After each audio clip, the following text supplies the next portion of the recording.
Ma première question est toute bête, c'est qui es-tu ? Alors, qui suis-je ? Donc, je suis Yann Graff, je travaille à l'édito chez Urban en tant qu'éditeur. J'assiste le directeur éditorial d'Urban, donc François Hercouet, principalement sur tout ce qui est DC Comics et indé. Urban, donc, c'est la maison de Batman et de Superman, pour les BD en France. Batman et Superman qui arrivent au cinéma le 23 mars. D'abord, personnellement, quelles sont tes attentes à toi autour du film ? Alors, les attentes personnelles autour du film, on n'en sait pas énormément, en fait. On n'en sait pas beaucoup plus que la plupart du grand public, parce qu'on participe à la promotion, mais Warner reste quand même assez secret sur le contenu du film. Donc on sait 2-3 petites choses, mais disons que ce que je m'attends, c'est déjà quelque chose d'assez impressionnant visuellement, parce que on sait que c'est un peu la marque de fabrique du réalisateur. Et puis peut-être une nouvelle manière de définir le personnage de Batman, qui va être peut-être plus proche de ce qu'on a vu en bande dessinée ou dans les jeux vidéo. Et puis une opposition par rapport à Superman. Alors peut-être une définition du personnage de Superman qui soit peut-être un peu plus proche de la bande dessinée que n'était Man of Steel.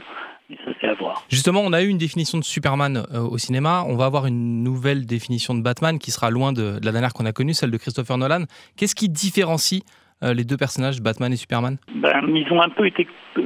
Batman était un peu conçu à l'opposé de Superman. C'est-à-dire que Superman a le visage à découvert, Batman est masqué, Superman dispose de tous les pouvoirs possibles et imaginables. Batman, lui, est un être humain normal qui utilise plutôt des gadgets. Batman est plutôt un personnage nocturne, alors que Superman est un personnage solaire. Ils ont été un peu conçus, Batman a surtout été conçu à l'opposé de Superman, mais en fait, ils sont assez complémentaires. Et ça, c'est intéressant que les deux premiers super-héros d'envergure, on va dire, de l'industrie du comics soient conçus comme ça à l'opposé. Et en fait, on peut dire que tous les super-héros qui suivent, dans les années 40, mais même dans les années 60, sont les dérivés, en fait, de ces deux personnages. Vous avez en fait les deux personnages qui cristallisent en fait les caractéristiques les plus particulières des super-héros. Est-ce qu'ils s'affrontent régulièrement dans les comics ?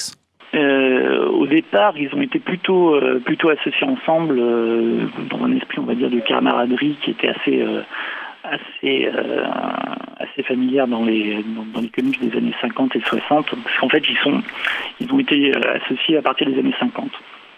Et à cette époque, il y avait une censure du fait du Comics Code qui était assez importante. Donc les personnages de super-héros étaient plutôt montrés sur un jour très positif et assez lisse du point de vue psychologique. L'association a duré dans World's Finest Comics, qui était le mensuel en fait qui publiait les associations de Superman et Batman, de 1954 jusqu'aux années 80.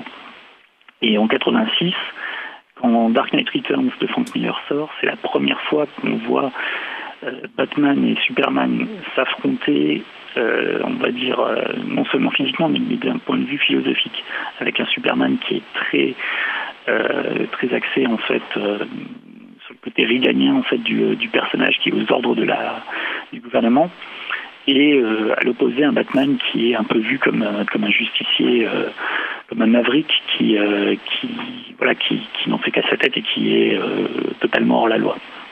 À partir de là, vu le succès de la série, la redéfinition de Superman qui arrive dans l'année suivante avec Man of Steel de John Byrne montre dans le numéro 3 que Superman et Batman ne sont plus amis. Et cette description va durer de la fin des années 80 jusqu'au début des années 2000, où là redémarre un mensuel qui s'appelle Superman et Batman, dont on publie les premiers numéros depuis janvier. Le deuxième tome va sortir en mars. La série est écrite par Jeff Lubb et reprend les principes de Frank Miller dans Dark Knight Returns, avec deux visions qui s'opposent et puis qui finalement finissent par se rejoindre dans cette série. Régulièrement, quand ils s'affrontent, qui est-ce qui gagne ? c'est plutôt Batman qui a l'avantage. Mais je pense que ça vient du fait que les scénaristes, étant des êtres humains normaux, se vengent du côté surpuissant de Superman. Et donc il y a toujours un plaisir en fait à voir les personnages, on va dire, plus surpuissants, plus lisses, sans prendre plein la figure. Et du coup, je pense que Batman sert un peu de véhicule pour les scénaristes et pour les auteurs pour se défouler sur Superman. Il y a un côté Lex Luthor en fait chez les scénaristes de DC, ils ont envie de faire du mal à Superman. Il y a peut-être un peu de ça, ouais. On sait que Brian Azzarello, qui a écrit Luthor, là qu'on publie en février, Brian Azzarello est assez critique en fait envers Superman, et en fait je pense qu'il a mis beaucoup de sa vision du personnage dans les monologues de Lex Luthor. Alors justement, tu parlais de la série Batman contre Superman, le tome 2 la sort chez Urban. Pourquoi vous avez choisi de publier la série du début des années 2000 et pas l'incarnation Batman-Superman post-New 52 ? Parce que les personnages étaient plus reconnaissables en fait dans le Superman Batman de Jeff Lubb. Jeff Lubb, en tant que scénariste sur Batman ou sur Superman, il reprend des personnages qui sont assez mythiques et il prend vraiment l'angle qui est assez intimiste, et en même temps il ramène toujours tous les éléments de la mythologie d'un personnage. Dans Silence, par exemple, on voit tous les ennemis de Batman qui succèdent au fur et à mesure des chapitres. Ou bien dans Superman for All Seasons, il reprend le Smallville, les parents, Lex Luthor. Il reprend toujours les éléments les plus reconnaissables. D'ailleurs, dans Silence, il oppose Batman et Superman, déjà. Dans Batman Silence, si vous voulez, Jeff Lubb reprend tous les grands moments de la mythologie de Batman. Vous avez l'opposition à Ra's al Ghul, vous avez l'opposition à Superman, donc toutes les grandes facettes, l'opposition au Joker aussi, avec la vengeance par rapport à ce que le Joker a fait subir à Barbara Gordon ou à Jason Todd, et il en fait une synthèse. Donc ça, c'est ce qui nous intéressait aussi dans son rapport à Superman et Batman. Dark Knight Returns est une influence reconnue. On voit dans la bande-annonce des plans tirés de la BD, mais quasiment case par case. On va dire le look de Batman, le côté des petites oreilles, le côté massif. Même son logo, c'est ça. Et le plan où il est accroché à un mur face à un éclair avec un lance-grappin dans les mains, c'est tiré de la BD. Mais donc la Batmobile. En fait, ce qui est intéressant avec Dark Knight Returns, c'est que pour une série qui a duré que 4 numéros, il a marqué considérablement le personnage, puisque encore aujourd'hui, une nouvelle adaptation cinématographique sort et on a la première influence qui est empruntée, c'est celle de Frank Miller. The Dark Knight Returns, The Dark Knight Strikes Again, et donc la suite c'est Dark Knight 3 qui s'appelle Master Race aux États-Unis, et qu'Urban sort quasiment en direct avec les États-Unis, puisque le deuxième épisode vient de sortir et vous l'avez déjà packagé en un album qui comprend ces 2 épisodes.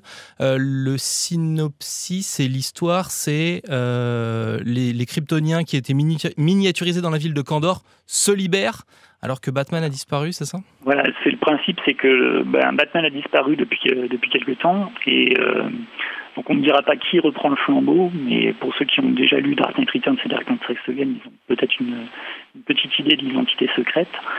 En parallèle avec ce nouveau Batman, donc les Kryptoniens qui étaient jusqu'ici prisonniers de la ville bouteille de Kandor se libèrent et attaquent le monde, décident de diriger le monde. Et c'était déjà une question qui se trouvait à la fin de Dark Knight Strikes Again, où la fille de Superman avait réussi à convaincre son père donc d'agir contre contre le gouvernement et contre ceux qui donnaient des ordres à Superman jusqu'ici. Et Superman regardait la Terre en disant qu'est-ce qu'on va faire de ce monde. Donc c'est la question qui va diriger un peu cette nouvelle série, c'est de savoir quel est est-ce que le pouvoir absolu corrompt absolument. Du coup, moi, l'autre aspect qui m'intéresse dans Dark Knight 3, c'est que dans les auteurs qu'on cite comme influence finalement et comme étant hyper important pour la Trinité, pour Superman, Batman et Wonder Woman, c'est Frank Miller et Brian Azzarello, et c'est le duo de scénaristes qui travaille du coup sur Dark Knight 3. Ouais, parce que Brian Azzarello, ce qui est intéressant, c'est qu'il a été déjà sur les 3, pas à la même époque, mais il a déjà réalisé 3 récits sur les 3 héros principaux de DC. Mm-hmm. Donc il avait fait Cité brisée et Flashpoint Batman pour Batman. Il a fait Pour demain pour Superman, et il a écrit la version New 52 de Wonder Woman.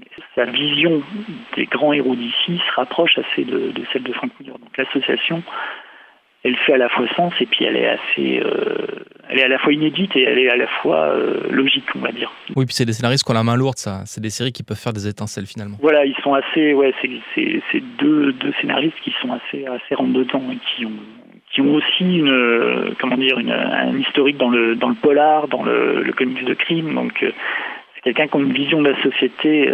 C'est deux auteurs qui ont des visions de la société qui sont assez sombres. On parle de Batman, on parle de Superman et on oublie toujours Wonder Woman. Est-ce que tu crois que le film Batman contre Superman peut changer un peu la donne et ramener Wonder Woman au cœur du game? Oui, on voit déjà un peu que ça a suscité déjà la curiosité de la voir apparaître dans les bandes annonces. On voit que le look est assez intéressant et on voit que ça a déjà commencé à prendre dans le look un peu guerrier qu'elle arbore dans Batman vs Superman.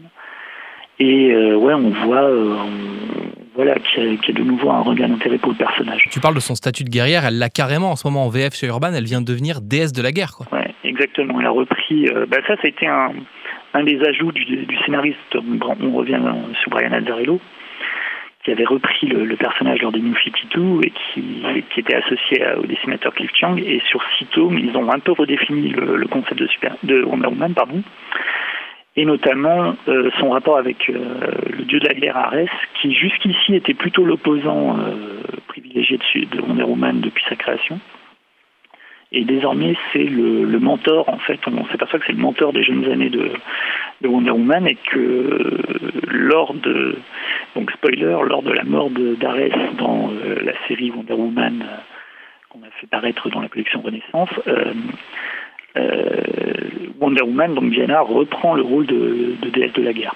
Quelle BD tu nous conseilles de lire pour nous préparer à la sortie du film, du coup, Batman contre Superman?